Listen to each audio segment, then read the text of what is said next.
Oke, kita mulai ya pembacaan kita di Imamat pasal 15 ayat 1. Oke, saya mulai. Tuhan berfirman kepada Musa dan Harun, "Berbicaralah kepada orang Israel dan katakan kepada mereka, apabila aurat seorang laki-laki mengeluarkan lelehan, maka najislah ia karena lelehannya itu. Beginilah kenajisannya berhubung dengan lelehannya itu. Bila auratnya membiarkan lelehan itu mengalir, atau bila auratnya menahannya sehingga tidak mengeluarkan lelehan, maka itulah kenajisannya." Ayat 4, setiap tempat tidur yang ditiduri orang yang mengeluarkan lelehan itu menjadi najis, dan setiap barang yang didudukinya menjadi najis juga. Setiap orang yang kena kepada tempat tidurnya haruslah mencuci pakaiannya, membasuh tubuhnya dengan air, dan ia menjadi najis sampai matahari terbenam. Siapa yang duduk di atas barang yang telah diduduki oleh orang yang demikian haruslah mencuci pakaiannya, membasuh tubuhnya dengan air, dan ia menjadi najis sampai matahari terbenam.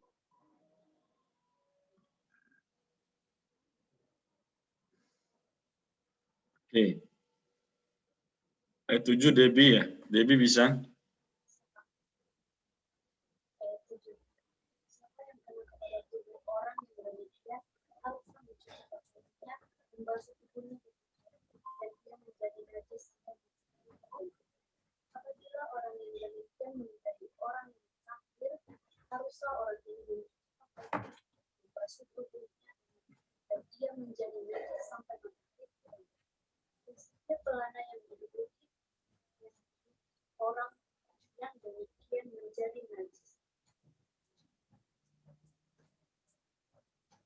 Amin.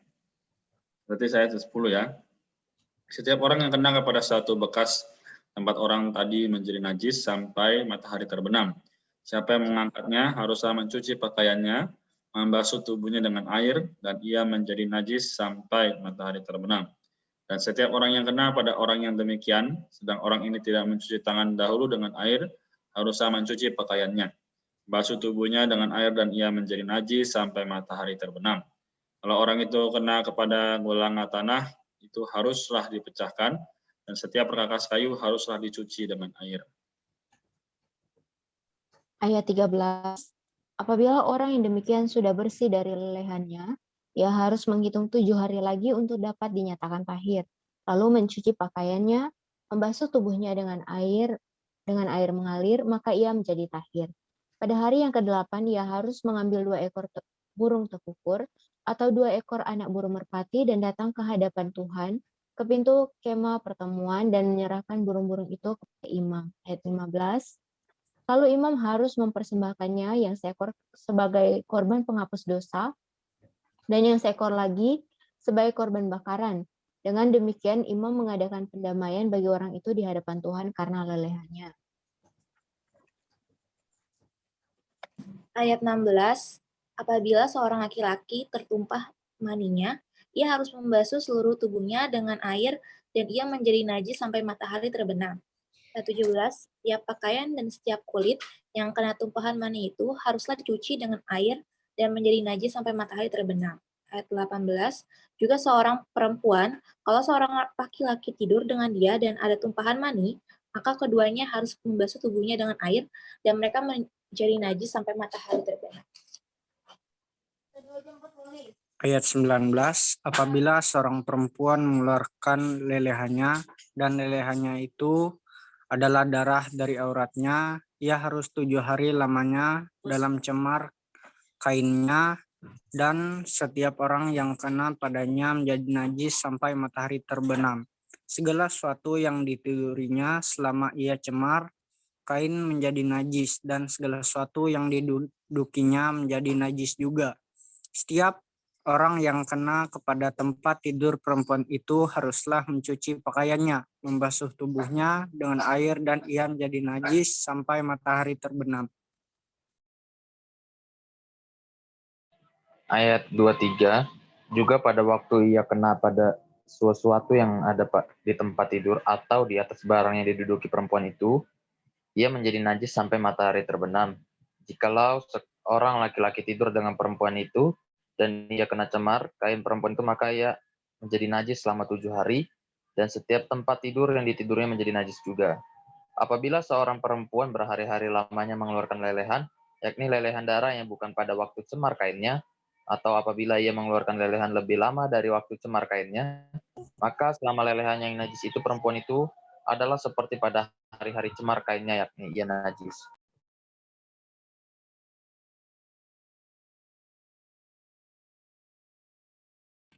Kak Eko dulu. Oh, saya dulu ya. Mestinya Alvin ya. Saya dulu ya, 26 ya. Iya. Setiap tempat tidur yang ditidurinya, sebentar ya, setiap tempat tidur yang ditidurinya selama ia mengeluarkan lelehan haruslah baginya seperti tempat tidur pada waktu cemar kainnya, dan setiap barang yang didudukinya menjadi najis sama seperti kenajisan cemar kainnya. Setiap orang yang kena kepada barang-barang itu menjadi najis, dan ia harus mencuci pakaiannya, membasuh tubuhnya dengan air, dan ia menjadi najis sampai matahari terbenam. Tetapi jikalau perempuan itu sudah tahir dari lelehannya, ia harus menghitung 7 hari lagi. Sesudah itu haruslah ia menjadi tahir. Pada hari yang ke-8, ia harus mengambil 2 ekor burung terkukur atau 2 ekor anak burung merpati, dan membawanya kepada imam ke pintu kemah pertemuan. Maaf Kak, ayat berapa sekarang? Ayat 30 sekarang. Pasal 15 ayat 30. Ayat 30. Imam harus mempersembahkan yang seekor sebagai korban penghapus dosa dan yang seekor lagi sebagai korban bakaran. Dengan demikian, imam mengadakan pendamaian bagi orang itu di hadapan Tuhan karena lelehannya yang najis itu. Begitulah kamu harus menghindarkan orang Israel dari kenajisannya supaya mereka jangan mati di dalam kenajisannya bila mereka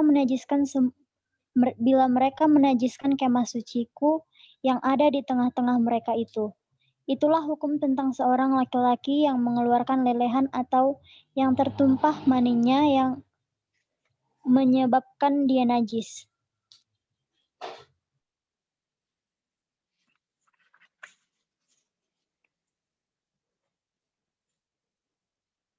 Amin. Yohanes ya. Ayat 33. Dan tentang seorang perempuan yang bercemar kain, dan tentang seseorang, baik laki-laki maupun perempuan yang mengeluarkan lelehan, dan tentang laki-laki yang tidur dengan perempuan yang najis. Pasal 16. Sesudah kedua anak Harun mati, yang terjadi pada waktu mereka mendekat ke hadapan Tuhan, berfirmanlah Tuhan kepada Musa. Amin. Firman Tuhan kepadanya, katakanlah kepada Harun, kakakmu, supaya ia jangan sembarang waktu masuk ke dalam tempat kudus di belakang tabir, ke depan tutup pendamaian yang di atas tabut, supaya jangan ia mati. Karena aku menampakkan diri dalam awan di atas tutup pendamaian. Ayat 3, beginilah caranya Harun masuk ke dalam tempat kudus itu, yakni dengan membawa seekor lembu jantan muda untuk korban penghapus dosa dan seekor domba jantan untuk korban bakaran. Ia harus mengenakan kemeja lenan yang kudus, dan ia harus menutupi auratnya dengan celana lenan, dan ia harus memakai ikat pinggang lenan dan berlilitkan serban lenan. Itulah pakaian kudus yang harus dikenakannya, sesudah ia membasuh tubuhnya dengan air. Dari umat Israel, ia harus mengambil 2 ekor kambing jantan untuk korban penghapus dosa dan seekor domba jantan untuk korban bakaran. Ayat 6, kemudian Harun harus mempersembahkan lembu jantan yang akan menjadi korban penghapus dosa baginya sendiri, dan dengan demikian mengadakan perdamaian baginya dan bagi keluarganya. Ia harus mengambil kedua ekor kambing jantan dan menempatkannya di hadapan Tuhan di depan pintu kemah pertemuan, dan harus membuang undi atas kedua kambing jantan itu, sebuah undi bagi Tuhan dan sebuah bagi Azazel. Amin. Ayat yang ke-9 ya. Lalu Harun harus mempersembahkan kambing jantan yang kena undi bagi Tuhan itu dan mengolahnya sebagai kurban penghapus dosa. Tapi kambing jantan yang kena undi bagi Azazel haruslah ditempatkan hidup-hidup di hadapan Tuhan untuk mengadakan pendamaian lalu dilepaskan bagi Azazel ke padang gurun. Harun harus mempersembahkan lembu jantan yang akan menjadi korban penghapus dosa baginya sendiri dan mengadakan pendamaian baginya, dan bagi keluarganya ia harus menyembelih lembu jantan itu.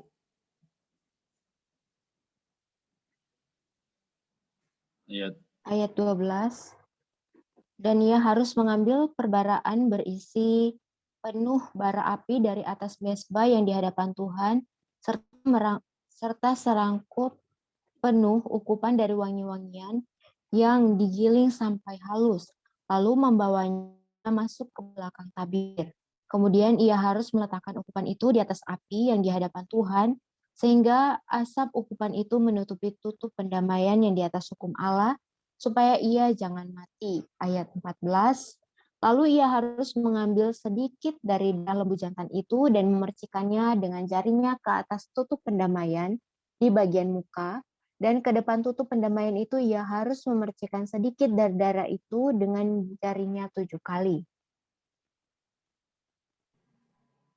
Ayat 15. Lalu ia harus menyembelih domba jantan yang akan menjadi korban penghapus dosa bagi bangsa itu dan membawa darahnya masuk ke belakang tabir.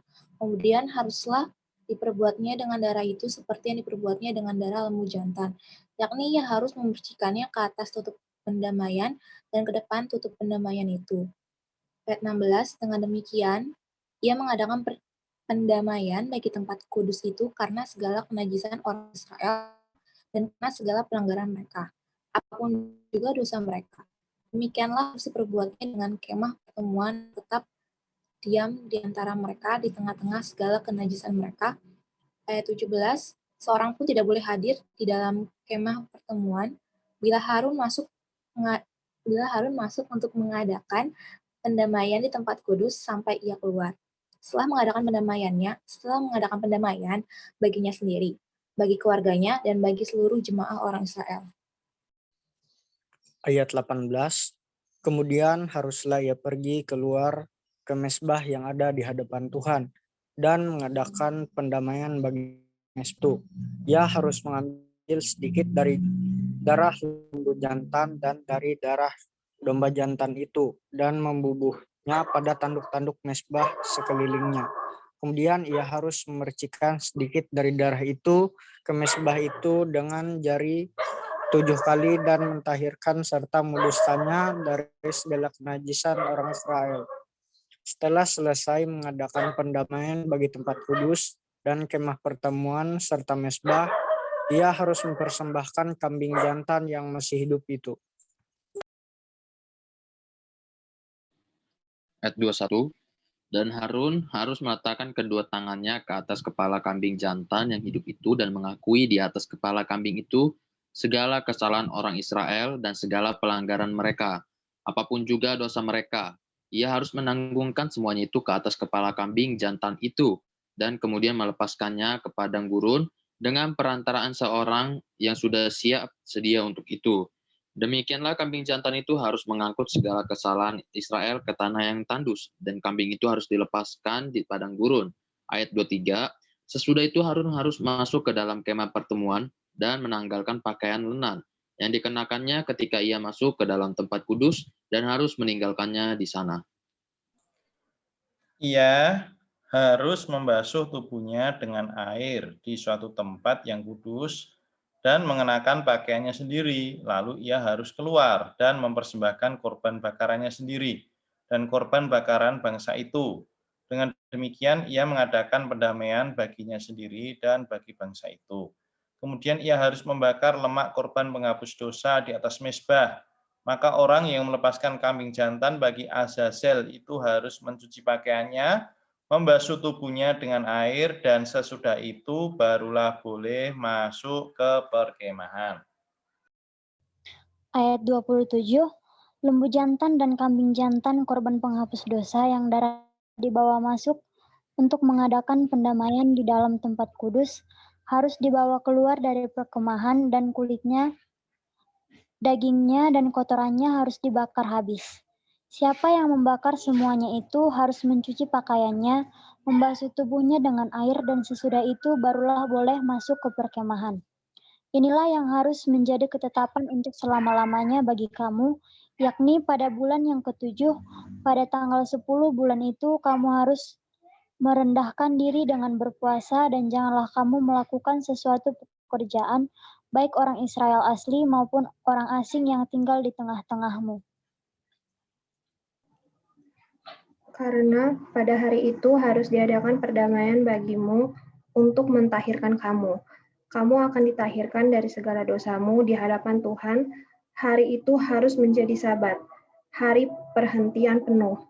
Bagimu dan kamu harus merendahkan diri dengan berpuasa. Itulah suatu ketetapan untuk selama-lamanya.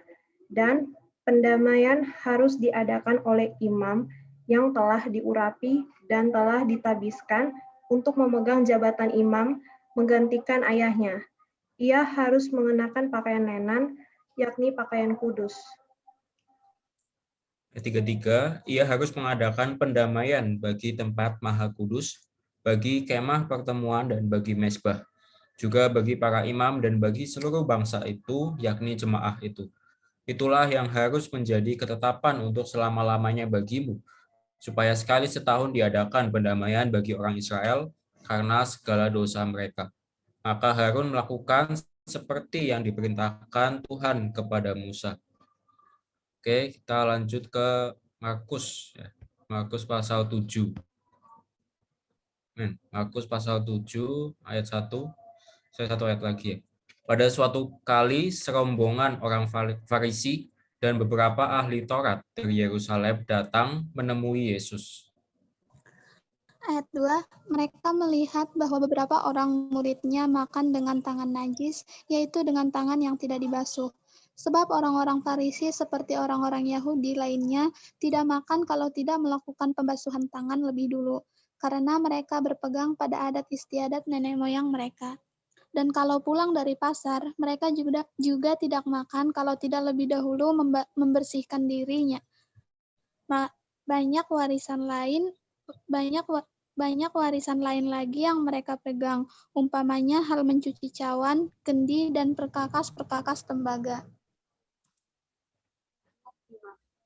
Karena itu orang-orang Farisi dan ahli yang Taurat itu bertanya kepadanya,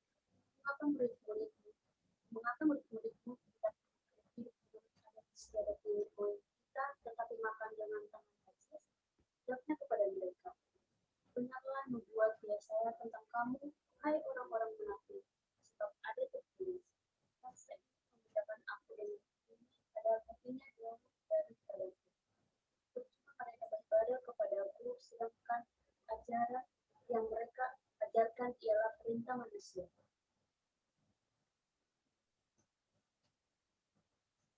Amin. Oke, ayat yang ke-9 ya. Yesus berkata pula kepada mereka, sesungguh pandai kamu mengesampingkan perintah Allah, supaya kamu dapat memelihara adat istiadatmu sendiri. Karena Musa telah berkata, hormatilah ayahmu dan ibumu, dan siapa yang mengutuki ayahnya atau ibunya harus mati. Tapi kamu berkata, kalau seorang berkata kepada bapaknya atau ibunya, apa yang ada padaku, yang dapat digunakan untuk pemeliharaanmu, sudah digunakan untuk korban, yaitu persembahan kepada Allah. Ayat 12, maka kamu tidak membiarkannya lagi berbuat sesuatu pun untuk bapaknya atau ibunya. Dengan demikian firman Allah kamu nyatakan tidak berlaku demi adat istiadat yang kamu ikuti itu. Dan banyak hal lain seperti itu yang kamu lakukan. Ayat 14, lalu Yesus memanggil lagi orang banyak dan berkata kepada mereka, kamu semua dengarlah kepadaku dan camkanlah. Ayat 15, apapun dari luar yang masuk ke dalam seseorang tidak dapat menajiskannya, tetapi apa yang keluar dari seseorang itulah yang menajiskannya. Ayat 16, barang siapa bertelinga untuk mendengar, hendaklah ia mendengar. Ayat 17, sudah ia masuk ke sebuah rumah untuk menyingkir dari orang banyak, murid-muridnya bertanya kepadanya tentang arti perumpamaan itu. Ayat 18, maka jawabnya, apakah kamu juga tidak dapat memahaminya? Tidak tahukah kamu bahwa segala sesuatu dari luar yang masuk ke dalam seorang tidak dapat menajiskannya? Karena bukan masuk ke dalam hati tetapi ke dalam perutnya, lalu dibuang di jamban. Dengan demikian ia menyatakan semua makanan halal. Katanya lagi, apa yang keluar dari seorang itulah yang menajiskannya. Ayat 21, sebab dari dalam dari hati orang timbul segala pikiran jahat, percabulan, pencurian, pembunuhan, perzinahan, keserakahan, kejahatan, kelicikan, hawa nafsu, iri hati, hujat, kesombongan, kebebalan. Semua hal-hal jahat ini timbul dari dalam dan menajiskan orang. 24. Lalu Yesus berangkat dari situ dan pergi ke daerah Tirus. Ia masuk ke sebuah rumah dan tidak mau bahwa ada orang yang mengetahuinya, tetapi kedatangannya tidak dapat dirahasiakan. Malah seorang ibu yang anaknya perempuan kerasukan roh jahat segera mendengar tentang dia, lalu datang dan tersungkur di depan kakinya. Perempuan itu seorang Yunani bangsa Siro-Fenisia. Ia memohon kepada Yesus untuk mengusir setan itu dari anaknya.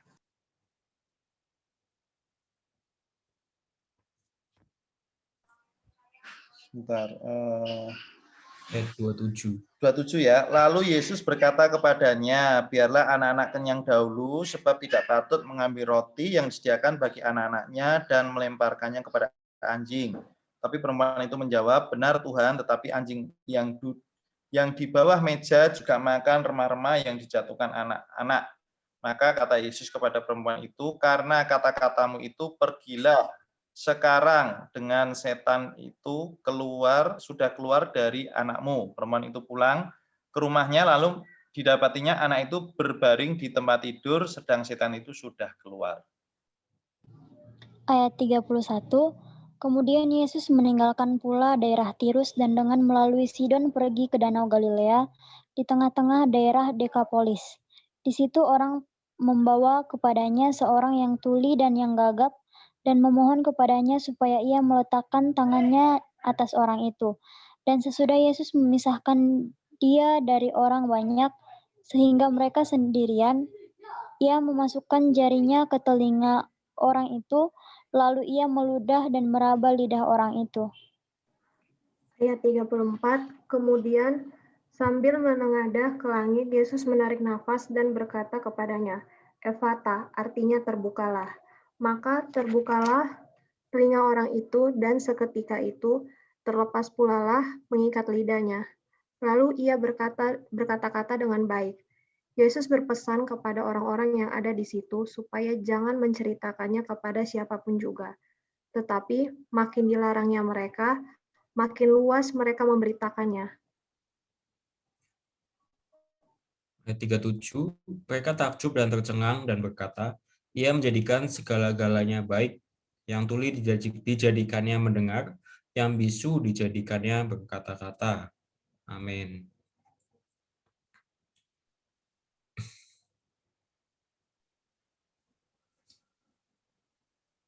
Baik, teman-teman ada yang mau sharing sesuatu dari pembacaan kita hari ini? Ya, paling ini aja ya. Tuhan di Markus pasal 7 itu menyoroti orang-orang Yahudi yang lebih mementingkan adat istiadat nenek moyang ya dibandingkan dengan kondisi apa ya istilahnya bagian batin manusia yang sejati gitu. Jadi kan ini Tuhan apa ya ditegur lah istilahnya. Kenapa kok murid-muridmu itu makan dengan tangan yang tidak dibasuh? Karena orang Yahudi itu biasa memang punya kebiasaan sebelum mereka makan itu mereka melakukan ritual lah, itu sesuai dengan adat istiadat mereka ya. Nah, tetapi Tuhan mengingatkan bahwa percuma kalau beribadah tetapi hatinya itu jauh dari Tuhan. Jadi artinya begini, nah ketika kita beribadah juga ya kita juga memastikan ya bahwa hati kita ini juga adalah hati yang tertuju kepada Tuhan. Ya, karena Tuhan lebih memperhatikan bagaimana hati kita gitu loh. Dibandingkan dengan ya ritual-ritual yang di luar.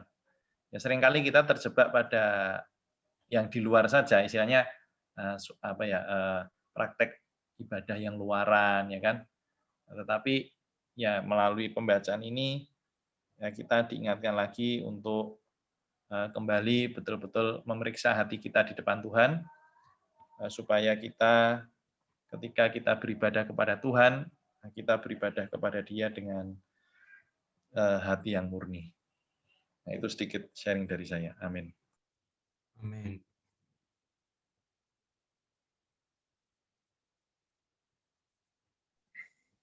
Tuhan. Kak, saya izin bertanya dong. Menurut kakak, adat istiadat itu bertentangan nggak sih Kak dengan dengan kekristenan, atau bagaimana kita sih menyikapi adat istiadat itu terhadap kekristenan? Makasih Kak.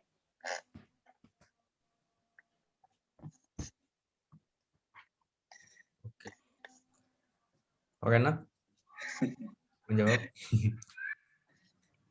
Ya, kita ambil prinsipnya saja ya. Memang pada tingkatan tertentu itu kita memang masih membutuhkan adat istiadat. Istilahnya adat istiadat itu adalah hukum yang mengatur kita secara luaran. Tetapi seiring dengan pertumbuhan hayat rohani kita, mestinya kita bukan lagi hidup berdasarkan adat istiadat. Tapi tadi kita kembali ke dalam roh, hidup berdasarkan pimpinan Tuhan di dalam persekutuan kita dengan Dia. Jadi persekutuan kita dengan Tuhan yang di dalam ini tidak bisa digantikan dengan adat istiadat yang di luar. Nah, adat istiadat ini bisa menjadi sesuatu yang yang negatif apabila dia menggantikan fungsi Tuhan gitu loh. Jadi kita merasa sudah yang penting ikut adat istiadat saja, tetapi kita kemudian kurang untuk bersekutu dengan Tuhan. Begitu. Jadi ini seiring dengan pertumbuhan kerohanian kita ya. Mungkin kalau kita masih muda secara rohani ya kan, ya tentu saja kita masih membutuhkan adat istiadat. Ya kan, adat istiadat itu semacam ini ya, istilahnya sopan santun, etika ya kan begitu. Tetapi begitu kita bertumbuh, mestinya kita bukan lagi bersandarkan pada adat istiadat, kita harus lebih maju lagi. Bersandarkan pada pimpinan Tuhan ya yang ada di dalam kita, roh Tuhan yang mengurapi kita. Jadi begitu Raul. Jadi mari kita maju bersama-sama begitu maksudnya. Oke, baik Kak. Ya, amin. Terima kasih ya Kak. Ya, sama-sama. Amin. Tuhan ya. Jadi bukannya bertolak belakang, tapi bagaimana tergantung pertumbuhan rohani kita. Jadi maka kenapa tiap hari harus baca kitab, kenapa tiap hari harus berdoa, ya supaya kita bisa terus bertumbuh. Amin. Saya juga mau bagi sedikit ya teman-teman. Tadi saya melihat di sini di dalam ayat yang dari Markus ya, pasal 7 ayat yang ke 28 ya, di situ dibilang tapi perempuan itu menjawab, benar Tuhan, tetapi anjing yang di bawah meja juga makan rama-rama yang dijatuhkan anak-anak. Di sini saya melihat bagaimana iman dari perempuan itu perlu terus kita miliki hari ini. Kenapa? Sebenarnya saya juga merasa hal yang demikian, yaitu saya adalah orang yang tidak layak. Saya adalah orang yang seharusnya tidak diselamatkan. Namun, saya harus punya iman yang sedemikian. Hari ini saya mempunyai Tuhan, hari ini saya punya fakta ini, kebenaran firman, maka apapun yang saya minta dalam nama Tuhan, pasti Dia akan memberikannya. Ya. Di ayat yang setelahnya, maka kata Yesus kepada perempuan itu, karena kata-katamu itu pergilah sekarang, sebab setan itu sudah keluar dari anakmu. Nah, hari ini kata-kata kita seperti apa? Apakah kata-kata yang penuh dengan iman, atau malah kata-kata yang malah membuat kita jadi semakin jauh daripada Tuhan? Misalnya, Tuhan hari ini aku nggak baca kitab, oh ampuni Tuhan, tapi kita nggak berkata, Tuhan aku mau baca kitab, aku mau menerima firman, supaya aku hidup oleh firman. Nah, kalau kita bisa berkata demikian, maka pergilah Reinhard, ya, pergi. Karena setan itu sudah keluar daripadamu, dan engkau bisa membaca lagi dengan giat nantinya setiap hari. Mungkin kita bisa mendapatkan jawaban yang demikian. Jadi teman-teman, saya hanya mau bagi itu saja yang saya dapat hari ini. Di kitab Imamat juga sangat baik sekali. Namun yang saya lebih menikmati yaitu di kitab Markus. Amin. Amin. Oke, Apakah dari teman-teman ada lagi? Kak, mau bertanya, Kak. Ya. Kan di perjanjian lama tuh tentang tabut tuh, Kak. Kan itu di zaman sekarang kan nggak jelas di mana letaknya, Kak. Atau masih nggak ada ditemukan atau gimana? Kan katanya itu hilang, nggak ada diketahui. Tapi itu akan muncul jika mendekati akhir zaman tuh, Kak.